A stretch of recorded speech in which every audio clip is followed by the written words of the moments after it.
Hey neighbor, right here is one of the greatest inventions of all time for the gardener, a drip irrigation kit, and it is so easy to install, and we're going to show you how. So this is my tomato and peppers plot for the year. It's about 1,000 square feet, about 32 by 32. I've already got my rows laid off. I put my stalks in, that helps a lot. And I got 7 rows, about 28 foot long. So that's going to be perfect for this small drip irrigation kit. What tools do you need to install this? Just something to cut your lines to install it. You can use your garden pruners, you can use a pocket knife. My preferred thing to use is these electrical scissors right here. All right, so let's open the box and get into it. Well folks, let me tell you something. I blowed out a button this morning on my shirt, so y'all don't be telling me how fat and how old I am. I'm well aware of that. And don't be trying to get you a sneak peek of my belly. We're gonna work through this, and I'm gonna try to keep it covered as much as I can, but I did blow a button. So we get in here and look here.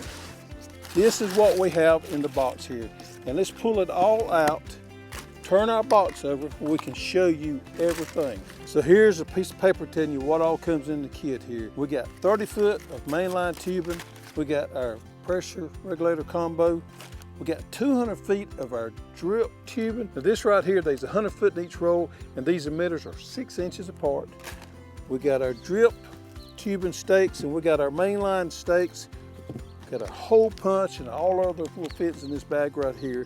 And we got instructions on there of how to put it in or how to hook it up. There again, super easy. So this is your drip tubing stakes. This is your mainline stakes right here. And we got 2 parts here that look similar, but they're not. This here's your transfer barb. It's got a hole all the way through. This is what we're going to use to punch into our main line to hook up to our drip tubing. This, on the other hand, it looks real similar, but it doesn't have a hole all the way through it. This is what we plug the end of our tubing with. So the first thing I'm gonna do is hook my filter regulator combo up to my mainline tubing. You see this fitting right here? A lot of people will try to take it off and put it on, but it's wrong. It's really actually backwards than what you may ordinarily think. But what we want to do is we want to take that fitting and we want to screw it up all the way up. Then we take our mainline fitting, we wiggle, wiggle, push, push, and just like that, it's on there. Now, we're going to reverse and we're going to tighten up by going backwards on that right there. And just like that, it's on there. We're going to use our stakes and we're going to stake out our mainline tubing. It's got a little memory there where it rolls up, but after we stake it out, it's going to be straight. And after the sun hits a little bit, it'll take that out and it'll be nice and straight and neat.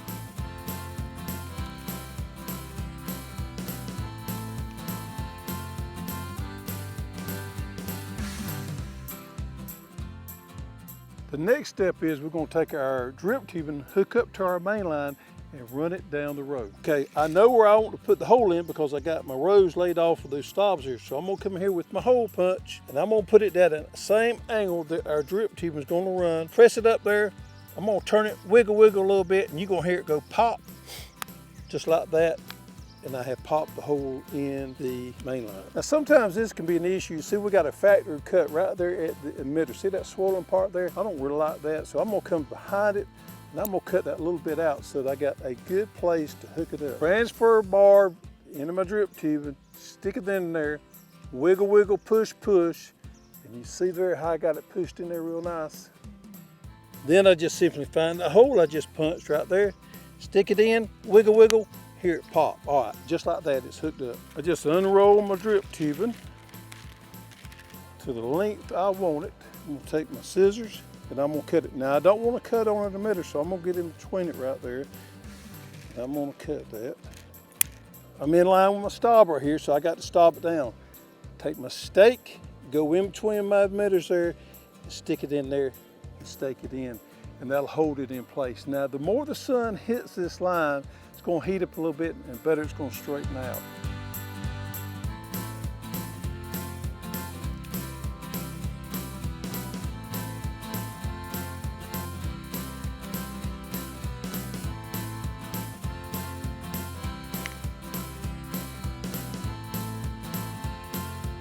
So we run into a little problem here. We run out of drip tubing because there's 100 foot per row. You get 2 rows mid-row. What do? Well, we don't want to waste that. This transfer barb right here that we used on end, we got an extra one and it works just like a coupling.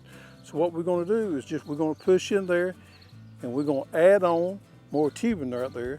And right there's our little coupling.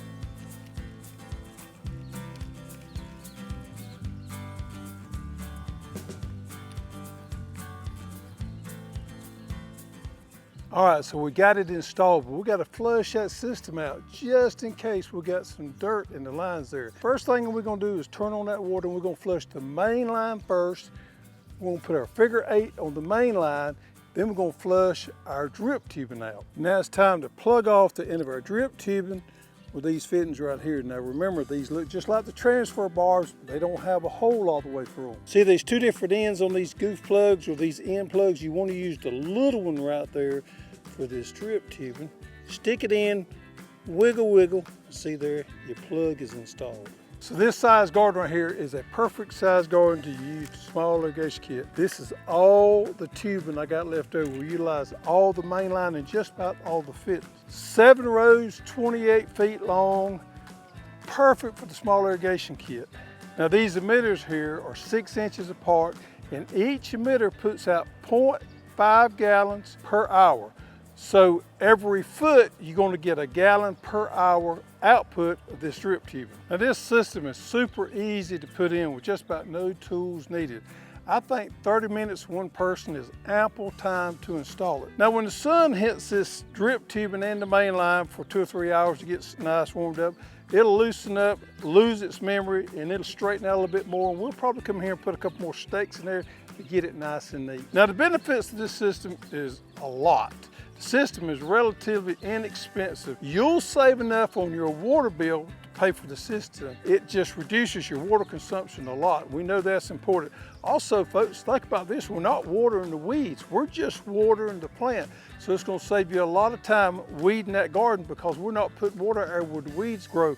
And also, it makes your plants a lot healthier. We're watering the root system and not the leaves. We know when we get too much moisture on those leaves, it causes disease problems.